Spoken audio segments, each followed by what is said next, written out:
Kung may sekreto nga bang tinatago, yun ang gusto kong malaman. Ayoko na sa naitatak sa utak at di sa puting pisara, nagkaroon ng dahilan ng bawat gising sa umaga. Tara ating kilalanin ang respetadong rapper mula sa Tondo, Manila, ang nag-iisang Mike Cosa. Halika na't pasukin natin ang mundo ng laro. May Cosa mas... Pag nabanggit ang pangalang Mike Cosa, malamang papasok sa ating isip ang salitang classic o di kaya ay veterano.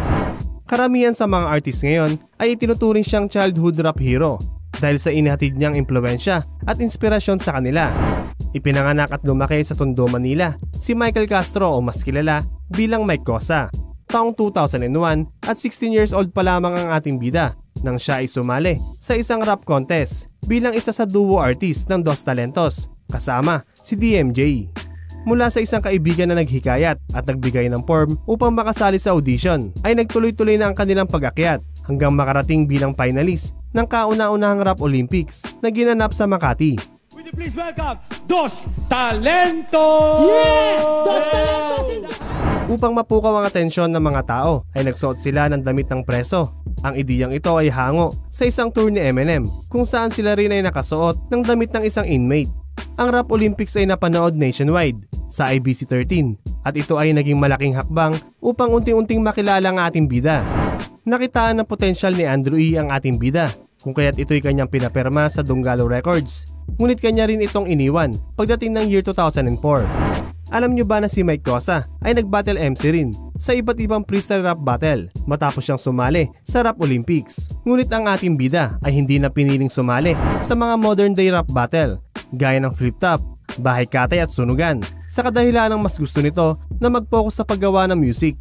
Ibinahagi rin niya na tumawag si Enigma sa kanya upang maimbitahan sa Flip Top, ngunit tumanggi ang ating bida at nagrekomenda na lamang ng ibang artist na pwede.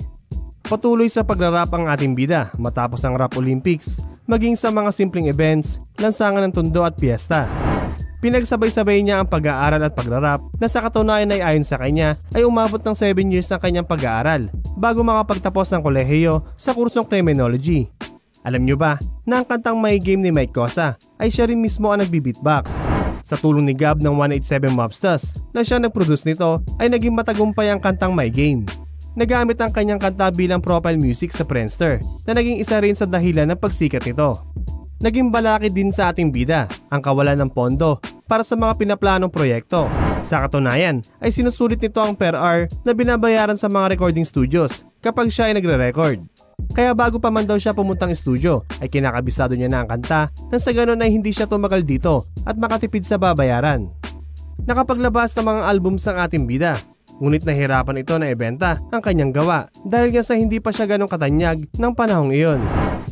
Naibahagi niya rin na ang unang bumili ng kanyang album ay ang mag-asawang galing Novaliches at ito ay sa halagang 150 pesos. Mula rito ay nakaramdam ng saya si Mike Cosa dahil nga ito sa kanyang unang benta at napatunayan sa kanyang sarili na may halaga ang kanyang talento. Sa ngayon ay patuloy sa pagkayod ang ating bida upang magampanan ang pagiging ama at good provider sa pamilya.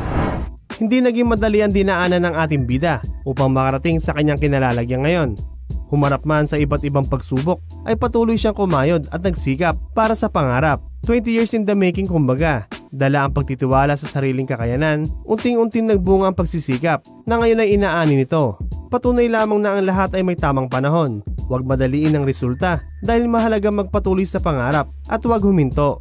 Sa kabila ng tinatamasa ay nanatiling humble at hindi madamot sa kaalaman sapagkat ayon na rin sa kanya ang talento ay ibinabahagi at hindi isinisilid. So paano ba yung mga ka-street hanggang dito na lang? Abang na lamang sa mga susunod pang kwentong makata na ating pag-uusapan.